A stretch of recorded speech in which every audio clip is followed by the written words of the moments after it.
Abonnez-vous et cliquez aussi sur la petite cloche de notification pour ne rien rater de nos prochaines vidéos. N'oubliez pas de partager aussi la vidéo et de la liker. Afrique N24. Ferdinand Haïté et Joël Ega jetés en prison. Au Togo, le nombre de prisonniers politiques ne cesse de grimper. Il suffit de consulter les rapports des organisations internationales et nationales de défense des droits humains pour s'en rendre compte. Hier nuit vendredi 24 décembre, contre toute attente, les journalistes Ferdinand Haïté et Joël Ega, contre qui un mandat de dépôt avait été signé, ont quitté la BRI pour la prison civile de Lomé. Malgré qu'ils usent de toutes les méthodes d'humiliation et de tous les moyens pour les affaiblir psychologiquement, l'opinion sait rendre justice des fois. Juste par des actes et propos qui peuvent paraître anodins mais qui font sens et résument tout. Grincement de dents et désolation dans le monde médiatique togolais au jour du réveillon de Noël. Contre toute attente, les deux directeurs de journaux ne peuvent pas fêter les Noëls en famille. Privés de leurs enfants, les deux journalistes ont été précipitamment déposés à la prison civile de Lomé hier nuit. Arrivé à la prison civile de Lomé, une source rapporte ceci: Ferdinand vient d'arriver, tout le monde le respecte ici. Le travail, c'est le travail. Voilà pourquoi il est respecté. Je suis particulièrement fier ce soir, fier de Nando comme nous l'appelons tous dans la corporation. La dignité, c'est cela et elle vaut tout. Un autre palier dans l'épreuve psychologique quand on sait ce que représentent les prisons du pays. Les États-Unis exhortent le régime togolais, qui veut museler toute voix dissidente, à libérer les prisonniers politiques. Sur son compte Facebook, l'ambassade des États-Unis au Togo en parle également, citant les propos du secrétaire d'État des USA, Anthony Blinken, tenu lors de la table ronde La Voix des prisonniers politiques, organisée le 8 décembre en marge du sommet pour la démocratie. Quand les pays détiennent des prisonniers politiques, ils créent des climats de peur et d'autocensure, et ils étouffent la participation politique, avait déclaré Anthony Blinken. Toujours en se référant aux propos du secrétaire d'État des USA, l'ambassade des USA au Togo invite les autorités du pays à procéder à la libération de tous les prisonniers politiques. Il est important que tous les pays s'opposent fermement à la détention de prisonniers politiques, peu importe où ils sont détenus, et qu'ils travaillent ensemble pour les libérer, a posté l'ambassade. Sur son compte Twitter, François Bocco réagit à la note de l'ambassade des États-Unis en ces termes. Monsieur l'ambassadeur, je salue cette pertinente publication faite sur le site de votre ambassade à Lomé et vous prie de le dire plus clairement aux autorités togolaises auprès desquelles vous êtes accrédité. Les prisons du Togo regorgent plus d'une centaine de prisonniers politiques auxquels sont venus s'ajouter récemment l'activiste Jean-Paul Oumolou, les journalistes Ferdinand Haïté et Joël Ega. La justice est instrumentalisée à des fins politiques au Togo pour embastiller les journalistes, les leaders d'opinion, les opposants et les activistes.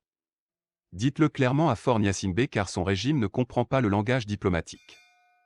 Osez donc le langage de vérité directe et sans langue de bois, comme l'a fait récemment votre secrétaire d'État. Car, les rares acquis en matière de liberté politique et de presse au Togo ont été obtenus grâce à la détermination du peuple togolais et aux pressions diplomatiques. Osez et ayez le courage de le faire, monsieur l'ambassadeur, vous verrez que les lignes bougeront et vous obtiendrez la libération des prisonniers politiques à la grande satisfaction du peuple togolais et de votre nouvelle diplomatie incarnée par Anthony Blinken. Que la Providence veille sur Joël et Ferdinand.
Likez la vidéo si ce n'est pas déjà fait. Laissez aussi votre point de vue en commentaire.